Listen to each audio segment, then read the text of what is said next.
Falando sobre Espiritismo. Centro Espírita Equilíbrio. Boa noite a todos, sejam todos bem-vindos a mais um Falando sobre Espiritismo. Estamos aqui no Centro Espírita Equilíbrio de Matão, com os convidados Rui, Paulo e Milton. Sejam bem-vindos, irmãos. Boa noite, meu irmão. Boa noite, irmão. Obrigado pela oportunidade. Boa noite, obrigado pela oportunidade. Bom, assim, hoje trataremos o polêmico, importante e confuso tema provas e expiações. Entenderemos qual é a diferença entre os dois, quando cada um acontece e qual a melhor forma de superá-los. Para iniciar, peço para o nosso irmão Paulo, qual que é a definição do termo provas segundo o Espiritismo? Provas são situações que o espírito vai vivenciar na sua encarnação atual como oportunidade de crescimento, de evolução. Obrigado. Qual que é o significado do termo expiações segundo o Espiritismo, Milton?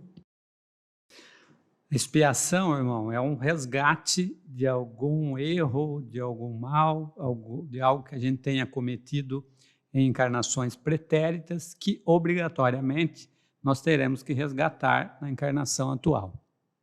E qual é a diferença entre os dois, provas e expiações, Rui? Não vejo diferença, é muito difícil de você enxergar essa diferença, né? Porque são provas e expiações aquilo que você sente no corpo, na pele. Então, você tem que suportar com amor, resignação, para que você possa vencê-las duas. A diferença não seria que com as provas nós criamos créditos e com as expiações nós pagamos os débitos? Sim, todas as nossas provas são os nossos testes do dia a dia. E as expiações, como foi dito aqui hoje, são para os nossos débitos do pretérito.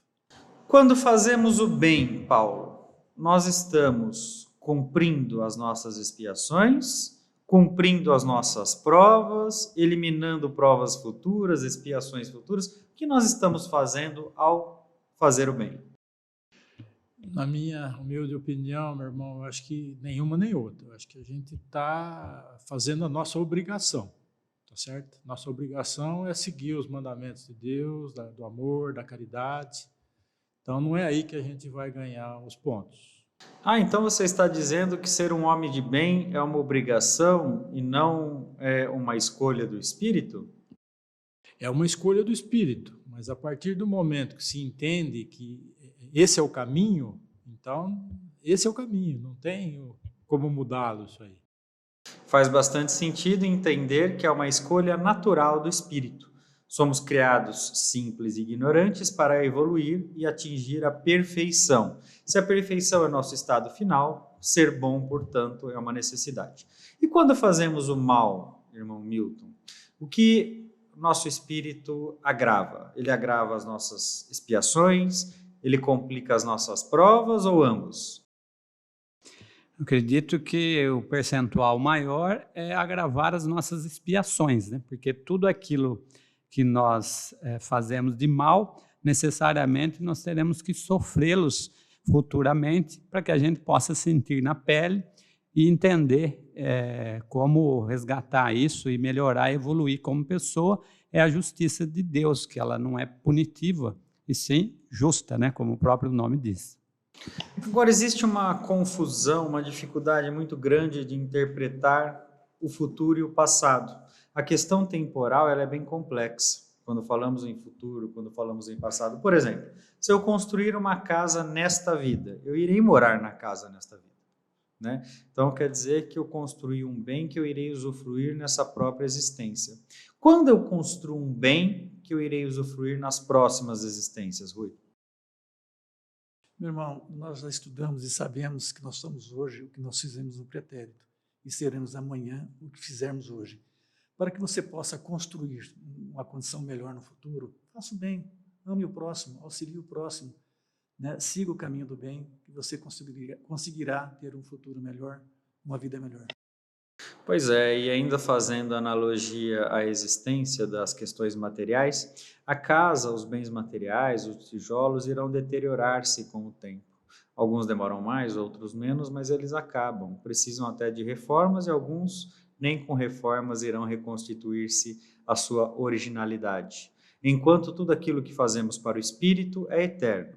Portanto, desmaterializar-se é a construção do seu futuro, enquanto materializar-se é a construção apenas daquilo que é presente. Da mesma forma que aquele que pratica a caridade mostrando ao outro já recebeu a sua recompensa, aquele que realiza suas obras apenas no âmbito material já está usufruindo das suas recompensas. Então, criar o bem que é invisível aos olhos é algo complexo, mas que depende da nossa construção moral e intelectual. Voltando ao tema provas e expiações, nós temos algumas atrocidades que acontecem com a humanidade, com o ser humano em si. Nós percebemos, por exemplo, muitos irmãos vindo à vida em condições difíceis, em condições lamentáveis de existência, e certamente ele fez por merecer este mal que o acomete, Milton? Não necessariamente, irmão, porque pelo que eu entendi, podem ser sim expiações, né, que ele tenha praticado algo parecido em outras encarnações e ele está passando por isso agora para expiar, mas podem também ser provas que ele está vivendo para que ele evolua como espírito. Deus, fazendo desta forma, nos ensinou a não julgar. E aí, qual que é o nosso papel ao ver um irmão em sofrimento, Paulo? A nossa obrigação sempre, meu irmão, independente se é uma prova ou expiação daquela pessoa, daquele espírito, é ajudar, tá certo? A caridade, o amor é a lei maior.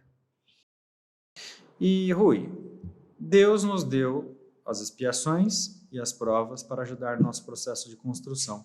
Pode vir como uma expiação o sofrimento de um filho, por exemplo, o mal-estar de outrem, de outra pessoa, o mal de um animal que eu possuo. Isso pode ser expiações para a minha existência? Eu vejo mais por esse lado, meu irmão, como prova. Porém, a expiação também faz parte de tudo, né? Muitas vezes uma prova pode não ser uma expiação, e uma expiação não pode ser uma prova. Então, é meio difícil nesse estágio confirmar uma ou outra. Mas aí Deus seria injusto. Como que ele faz outro sofrer por minha causa? Não vejo injustiça, mas eu vejo que é uma condição de amor e de resgate. Não. O Espiritismo nos ensina que Deus nos deu a oportunidade de expiar e provacionar, e quando o meu sofrimento está atrelado a alguém, precisa ser provas ou expiação de ambos, e não apenas meu. Ninguém pode sofrer por minha causa. Deus não me coloca no centro do universo para que o outro sofra em prol do meu desenvolvimento. Tem que ser expiação de ambos, né? Mas aí eu te pergunto, como Deus consegue organizar para que o meu sofrimento e o do outro estejam interligados, né? Onde está essa habilidade divina, né? É incrível isso, né? Nos desígnios de Deus, né, meu irmão? É difícil a gente saber dessas respostas nesse momento.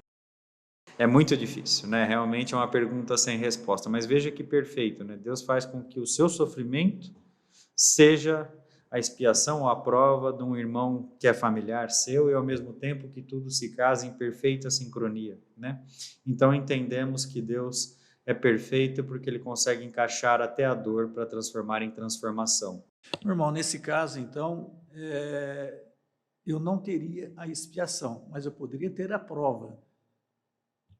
No caso de você ter na sua família uma pessoa que sofrendo e você ter cuidados, no caso dos animais ou algum outro irmão. A inteligência de Deus é tão complexa e absoluta que ele consegue gerir nos dois âmbitos, tanto como provas ou como expiações. Tudo aquilo que eu enfrento de dificuldade em minha existência pode ser sim uma gestão divina para fazer com que eu ou o meu familiar ou o meu animal esteja cumprindo simultaneamente. Então, o que Deus nos ensina, basicamente, não é saber diferenciar entre provas e expiações, porque eu ficaria louco, né, para saber aquilo que eu fiz por merecer e aquilo que eu estou provacionando. Mas, basicamente, o que Deus nos ensina é como enfrentar, né? A minha reação é mais importante do que a própria ação.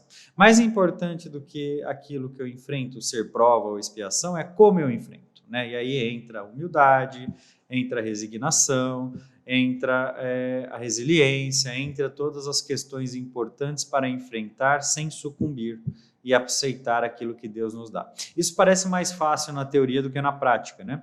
Quando Deus nos dá certas expiações ou certas provas em nossa existência, dependendo o que e quem elas afetam, nós tendemos a nos revoltar com Deus, né? Então, quando nós aprendemos a não nos revoltarmos e assim construirmos e agradecermos e construirmos a nossa reparação de forma sábia, aí sim nós estamos no caminho da evolução. Pois não, irmão Milton? Irmão, nós podemos gerar provas na atual existência e, ao mesmo tempo, eliminar débitos e expiações nessa existência que estavam programadas? Você, ao tempo todo, está eliminando, está expiando, né? O tempo todo você está eliminando débitos e o tempo todo você está criando provas. E novos débitos também. Algumas você consegue cumprir na própria expiação, na própria encarnação. Outras você terá que cumprir nas próximas encarnações. Se eu tenho 2 pernas saudáveis e resolvo, por minha vontade própria, serrar uma, eu vou ficar com uma. Isso não estava previsto na minha existência. Eu decidi serrar a minha perna. Então eu terei que andar a vida toda com uma perna só por minha própria escolha. Entretanto, se involuntariamente eu sofro um acidente e perco uma perna, isso pode ser fruto de uma expiação ou de uma prova que foi designada antes da minha vinda. Em um caso, eu gerei o meu próprio martírio, em outro eu também gerei, só que numa vida anterior, ou eu gerei para evoluir. Obrigado, perfeito, irmão. Meu irmão, se vivemos no mundo de expiações e provas, isso significa que todos nós encarnados temos que passar por provas e expiações? Necessariamente, né? Por isso que dizem que o mundo da Terra, né, é um mundo de provas e expiações, porque é isso que faz o espírito evoluir.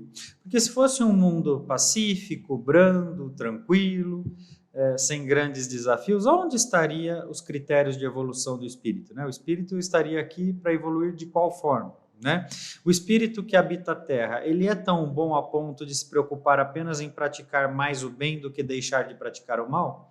Não, o espírito que habita a terra, ele ainda precisa despir-se do mal para depois pensar em praticar o excesso do bem. Então é por isso que o mundo de provas e expiações tem a ver com o materialismo, né? Essa materialização do espírito, de sofrer na matéria aquilo que ele praticou na matéria, mostra o estado evolutivo do orbe. E em mundos mais evoluídos, há ainda expiações?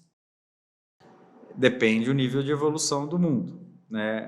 As provas e expiações, elas ocorrem por alguns mundos até o momento em que elas sejam desnecessárias, né? E aí as nossas provas basicamente sejam praticar o bem com maior maestria e não deixar de praticar o mal porque já não praticamos mais. Irmão, mais uma pergunta. A gente saber que nós, em conjunto com a espiritualidade, que a gente ajuda a fazer a nossa programação de provas, isso serve para amenizar e para reconfortar a gente quando enfrentamos alguma prova muito difícil, alguma situação muito difícil na atual encarnação? Olha, irmão, vou fazer uma analogia difícil, mas para você interpretar. Te consolaria saber que você está acendendo a brasa da própria grelha? Nesse caso, não, né, irmão? Mas eu digo assim, pergunto no sentido de, às vezes, a gente reclamar muito, né, das nossas situações, das nossas dificuldades, tudo é difícil, ver as coisas só pelo lado negativo, e aí é bom lembrar que foi nós mesmos que ajudamos a preparar isso. Como nós temos o véu do esquecimento, saber que nós ajudamos ou não faz diferença. Na hora da dor, dói. Não importa se eu escolhi ou se o outro escolheu. É difícil, é muito difícil enfrentar as provas e expiações. O que nos ajuda e facilita o processo é a nossa fé. Quando temos uma fé intocável, as provas e expiações passam por naturais no nosso processo evolutivo. Nós deixamos de sofrer por aquilo que acontece e da forma que acontece, e passamos a entender o porquê acontece. E esse é o maior degrau que podemos subir em direção ao progresso e à evolução espiritual. Que assim seja. Mais uma pergunta. O que acontece com aqueles espíritos que vêm aqui com provas difíceis e sucumbem a essas provas? Quando você está na escola, faz uma prova e tira uma nota baixa, o que você precisa fazer? Refazer. Da mesma forma, né? Dependendo da forma de sucumbência, até eu crio uma necessidade de realizar 2 provas ao invés de uma, né? Aumenta, né? Preciso fazer a prova e o trabalho para alcançar a nota que eu precisaria, né? Então, quando eu não realizo as minhas provas ou sucumbo a elas, eu preciso refazê-las, né? E que bom que assim né? Deus não deixa a oportunidade de colar em nossas matérias, nós precisamos realizá-la de fato, para assim podermos evoluir como espíritos e evoluir como pessoas, né? Não vamos nos esquecer, o nosso objetivo e natural é a evolução para a perfeição. Quando falamos em perfeição, não estamos falando em ser bom em algo, estamos falando em ser perfeito em tudo, né? Então, olha quantos aspectos que nós temos que evoluir até atingir este parâmetro. Muito bem, assim sendo, agradecemos a todos pela paciência, né? E encerramos mais uma vez, assim, Falando sobre Espiritismo. Até a próxima. Falando sobre Espiritismo. Centro Espírita Equilíbrio.